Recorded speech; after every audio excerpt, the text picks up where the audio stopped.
Hey guys, I just got back from my ride on the Santa Cruz Tallboy and the new Propain Hugene. At first glance, these don't seem like the best comparisons, but I get asked all the time about direct-to-consumer bikes. Should I buy a YT? Should I buy a Propain? Should I buy a Commensal? And I don't have a ton of experience with these direct-to-consumer bikes because I get most of my bikes from my local bike shops. I picked up the Tallboy from Go Ride Bike Shop here in Draper, Utah, because when I rode the Propain, I really thought, man, this kind of feels like a Tallboy a little bit. It's kind of like a high tower, kind of like a Tallboy. In fact, if you go and watch the video for the Propain Hugene, which you can click right up here, and I have a link to it, in that video I said if the high tower and the Tallboy had a baby, it would be the Hugene. That stayed in my thoughts. I rode that bike for 2 weeks straight because Propain sent it over to me from Germany. They're now selling these Propain Hugenes here in North America.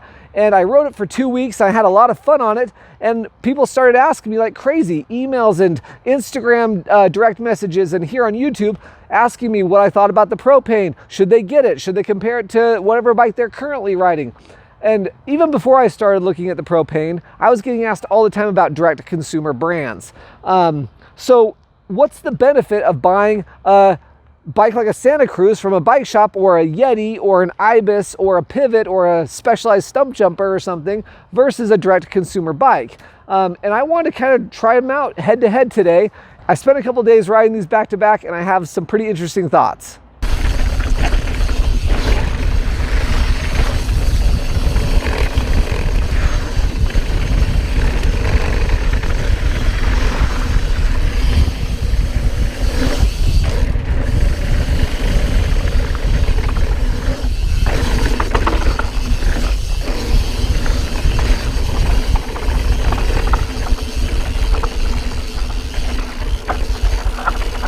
So on paper, the Tallboy actually has less overall suspension travel with 120 millimeters in the rear and 130 millimeter fork, whereas the Propain Hugene comes with 130 millimeter rear suspension and 140 millimeter fork. So they're not exactly the same, but the Tallboy is actually the shorter travel and more slack head tube angle than the Hugene. I have links to both these bikes in the description down below where you can go click on and nerd out about all the numbers about seat tube angles, head tube angles, reach, and all that stuff. I'm on a medium bike on both brands, and I'm 5'8" and 140 pounds. So since we started climbing on my ride today, I'll talk about that first. Straight away, both bikes are good all day. Go climb 20, 30 mile day rides. You'll be just fine. Both are very good climbers for the category. And I would say the nod might go actually to the Propain in the climbing department. Both with the shock in the open position, I just feel like you get a little bit less bob out of that bike. It feels like it just kind of scoots up the trail a little quicker. However, the Tallboy is no slouch. I would say they're pretty even, maybe a slight edge to the Propain Hugene. Now, oddly enough, when we turn the bikes downhill, there's something about this Santa Cruz VPP suspension that they use. It's just incredibly deep filling. There's never a harsh bottom out. And I rode it pretty dang hard today. And you can see Tyler in the video today. He rode it really super hard. And even though there's only 120 millimeters of suspension on the Tallboy, it has this really deep plush fill, like this bottomless fill. And it still has a lot of pop and snap to it too. It's actually a pretty rad trail bike. The Propain had a really great fill too. I actually bottomed that bike out today on Jacob's Ladder, which for the 2 weeks I've had the bike, I never bottomed it out. So maybe we were just riding a little faster today. Maybe I was more excited, I don't know. But most notably, you feel like when you're riding this bike, the balance point maybe feels a little better. And it's not to say that I don't feel balanced on the Hugene. I felt very comfortable right at home on the Hugene. But when I was swapping back and forth between the two bikes, it was evident that this newer, more modern geometry does put you down inside the bike a little bit more. Whereas the Hugene, you might feel like you're riding on top of it just a little bit. So in terms of the overall user experience, they both climb pretty well. They both descend pretty well. I might give the climbing nod to the Hugene, and the fun factor and overall playfulness to the Tallboy. But overall, they're both really good trail bikes. I don't think that you could go wrong purchasing either one. So let's get back to the topic I brought up earlier at the beginning of the video, which is, should I buy a direct consumer bike or should I buy a bike from the bike shop?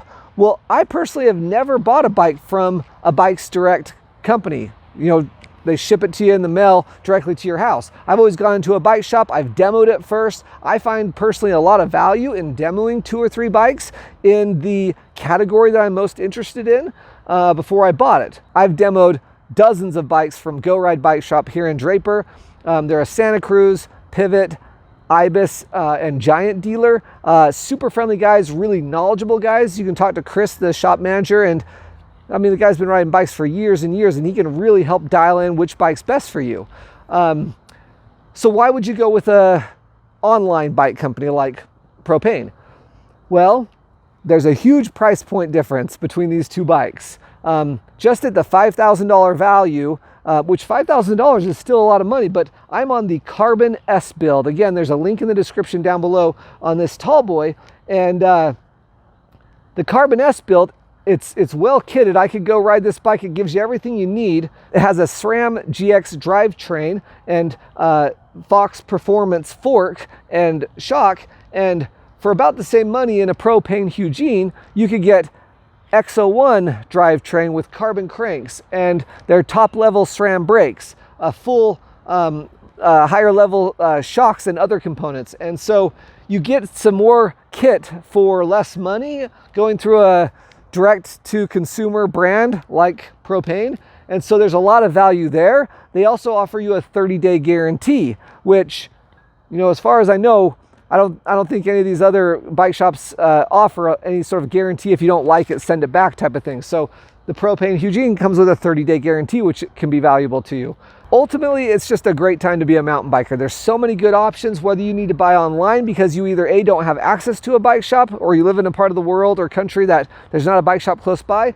You can buy online and get a Propain Hugene, or you can head into a bike shop like I did over at Go Ride and look at some of the brands that they carry.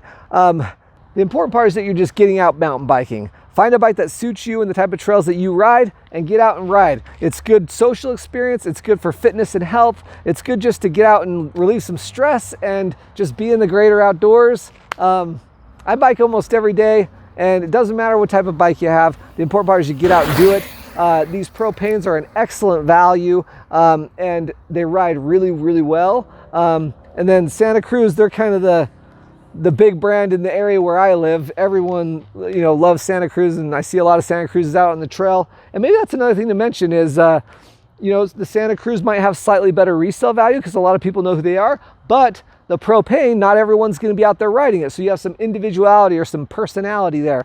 Not everyone's going to be riding your exact same bike. So there's probably more to talk about these two bikes. I just wanted to do a quick head-to-head. They both rode really great. They're excellent trail bikes. Hope this video was helpful for you. I enjoyed making it, and we'll see you in the next one. Thanks, guys.